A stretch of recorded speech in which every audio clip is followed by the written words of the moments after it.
I got up early on a Saturday morning to go to an estate sale. What did I come home with? Find out on this video from Bronzeville Comics.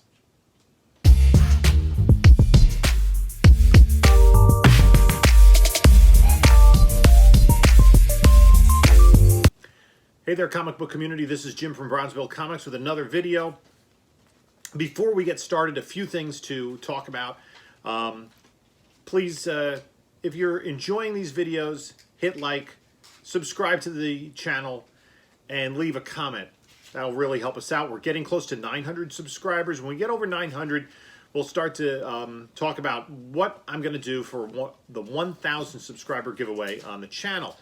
The other piece that I wanted to start off with up front is that on March 19th, King Con 2 in Woodbridge, New Jersey. I will be setting up at that show. It's a great show. The first one was in September. I'm doing another one in the spring. This will be the first time I'll be selling at a show. So if you're anywhere near the area on March 19th, get to King Con. You will have a great time. There'll be a lot of great books, a lot of great vendors there. I highly recommend it. So this morning, I woke up early and I drove out to an estate sale about half an hour away. And I had been kind of keeping my eye on this estate sale for the listing. Had been around for a while, so I was looking at it. It had some promising books. So when I got there early, but not as early as I would have liked. And there were cars with their motors on all around the property, and there was a guy sitting on the front stoop. So I walk up to the front stoop, and he says to me, he goes, "I know you." And he recognized me from the channel, which was kind of fun. I'm getting a little bit more of that, people recognizing me, and I appreciate saying hello, meeting other people from the community. So we were talking comic books for a while. Another guy comes up. He looks at me and goes, "You look familiar. Where do I know you from?" And the first guy says, "Yeah, he's here for comic books too." He goes, "Oh, that's right, YouTube." So hello to the people who were there. So I was there about an hour early. Eventually, it wasn't evident up front. There was a woman giving out numbers. It seemed as though she was there, not working for the estate sale company, but she was just, because she was the person who had number one, who was the first one in the house. She was not looking for comic books. So by the time they were just about ready to let people into the house, they ran pretty close to on time, the listed time, not earlier. But they were pretty well organized. And this is a company, I've been to a couple of their estate sales previously. So they're well organized. They knew what they're doing. So they asked how many people are here for comic books, and about 2/3 of the people there raised their hand. So they let a handful of people in to look at the comic books, but they were selling them as a lot, not individual books. And that varies from estate sale to estate sale. Generally speaking, if it's a company doing the estate sale, they might be more inclined to sell as a lot, just to move everything.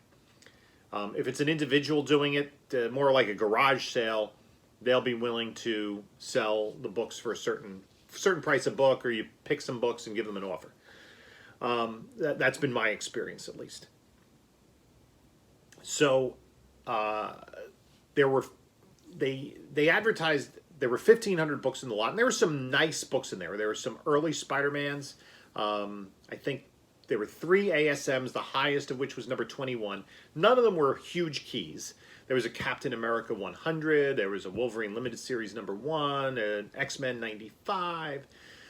They had them in a display case set up. And then they had milk crates with books in them. And kind of just doing the forensics of the collection. This was somebody who would appear as a collector in the late 70s into early 80s, and had gotten some of these books at stores or at conventions as back issues. Most of the books, there was both Marvel and DC. Nothing really consistent, nothing really organized. There were some new Teen Titans, no 1 or 2. There was plenty of All-Star Squadron. There was an Avengers 10 in a bin. There were some humor books, Sad Sack or some Harvey comics.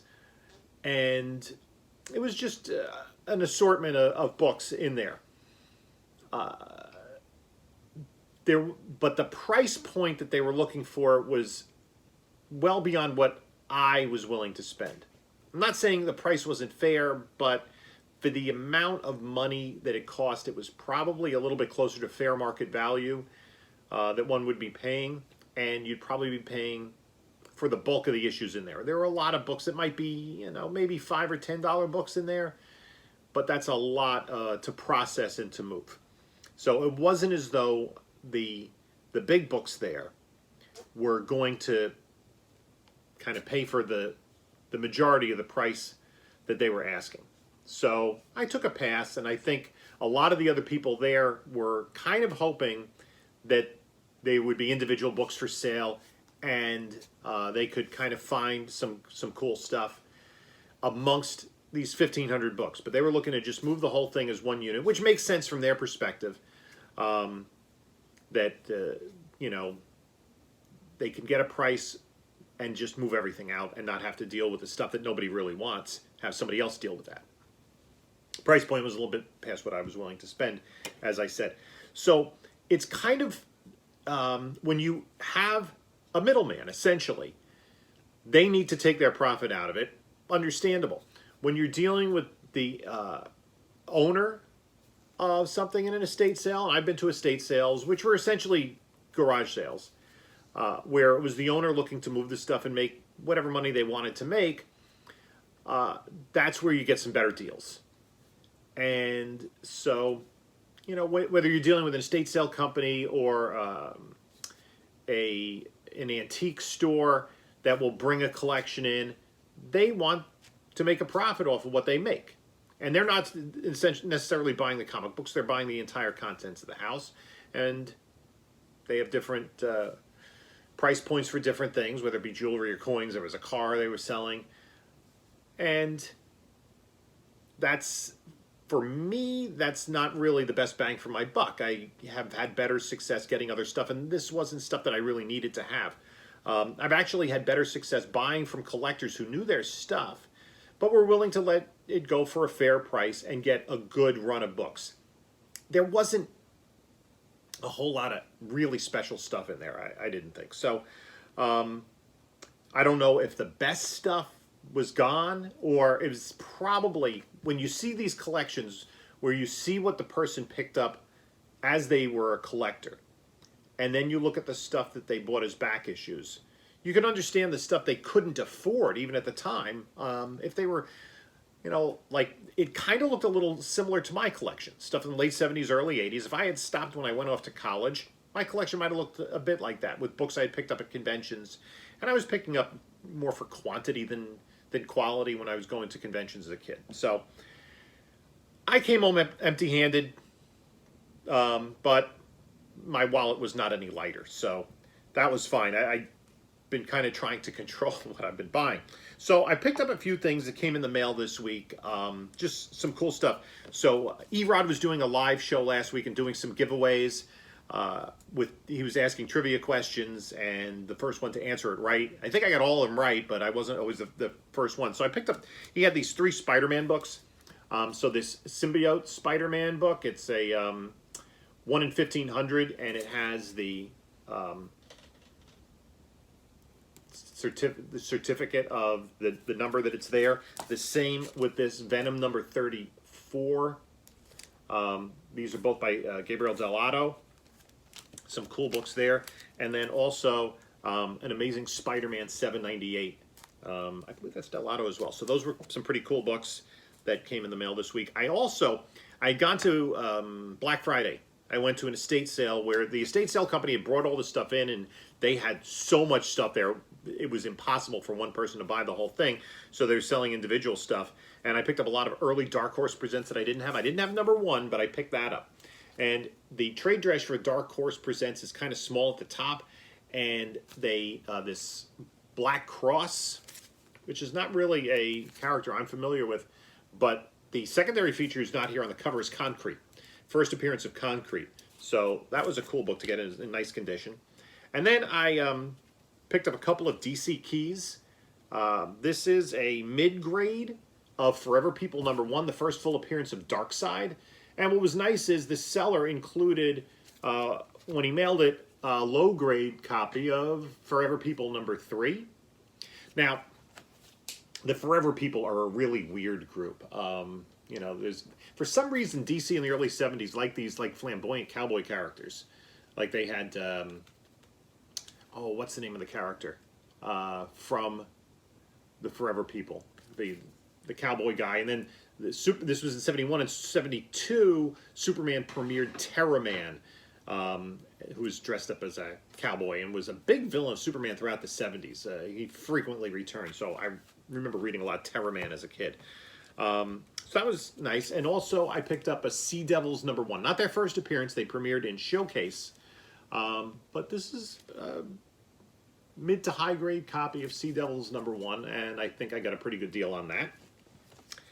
And then I picked up, this arrived today, and this was a cool pickup.